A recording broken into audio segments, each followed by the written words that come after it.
All right, so tonight we're going to give you both sides of Trump's big, beautiful bill. We're going to be speaking with two very critical people on opposing sides of this bill as it moves through Congress.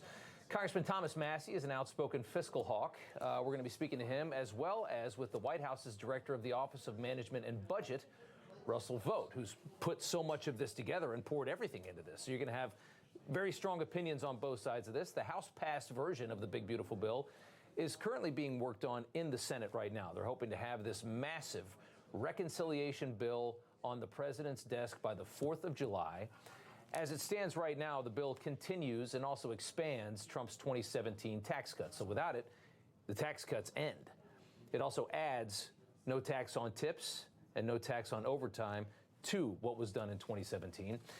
It includes massive border funding, completing the wall, and money for all of these deportations in this huge effort to fix what Biden has done to the country.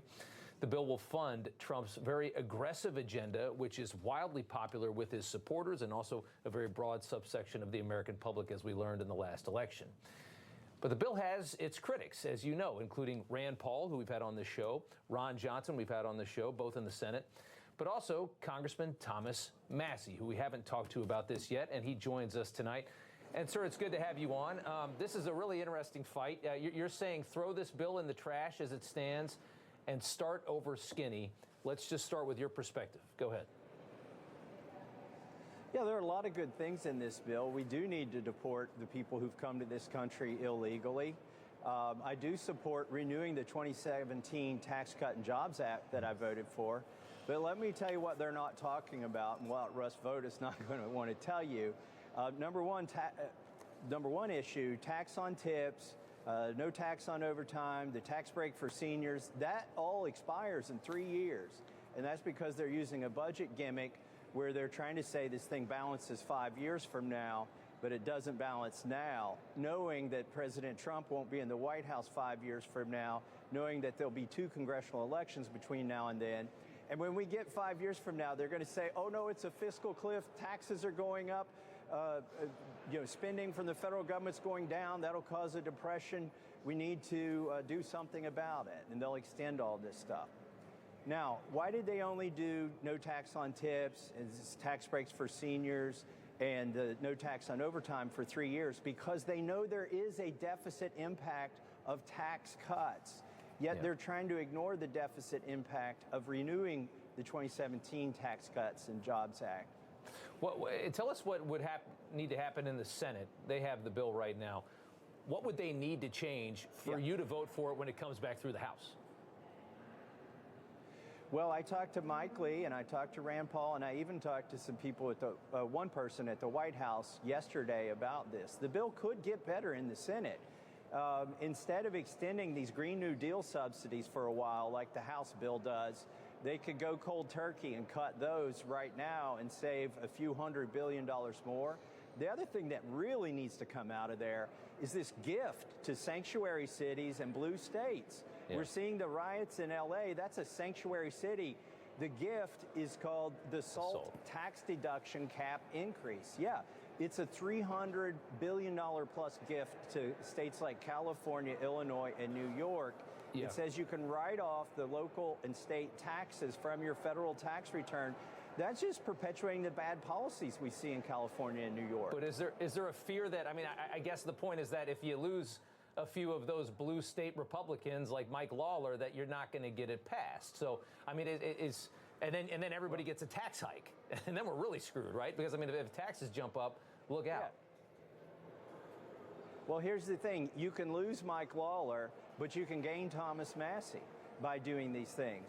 And the things that I've mentioned are things the president, at least behind the scenes, is in favor of. He's no big fan of bailing out blue states and these sanctuary cities.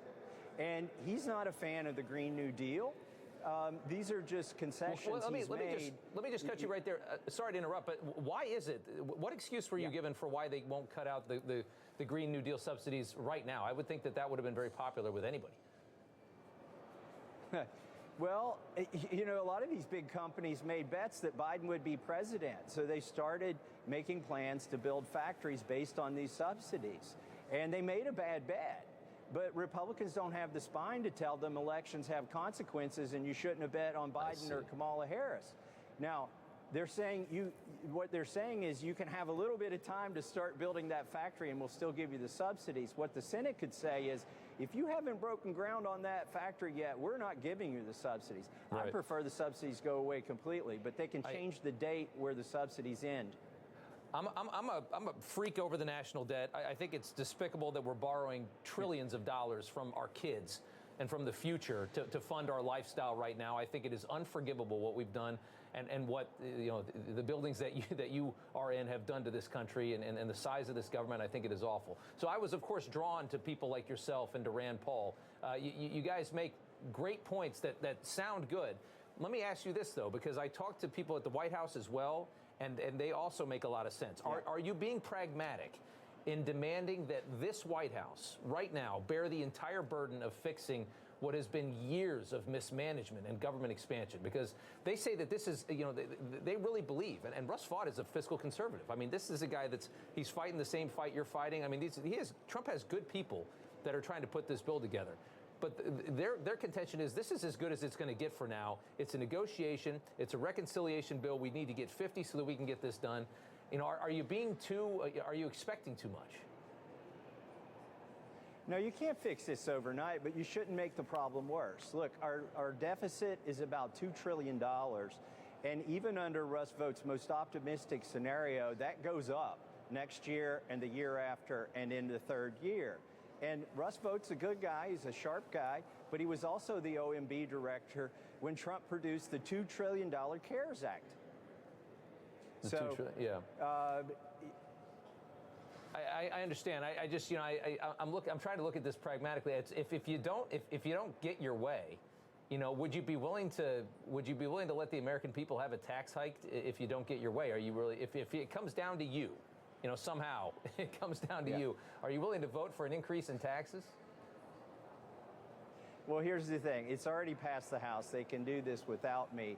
I will not vote for something that bankrupts this country, and I will not stand here and look you in the eye, Rob, and tell you we can cut taxes and increase spending and everything's going to be okay. If I'm the only one here that will tell you the truth, then so be it, and I'm going to vote that way. But it could get better in the Senate, and it could get my vote.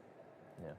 I respect you for that. I really do. I respect anybody that goes to Washington and tells it like it is, because far too few of you exist. And I understand your perspective on this. And I am as terrified of the national debt as you are, and I think most of us are. Congressman Massie, thank you for taking the time. We appreciate it. Thanks, Rob.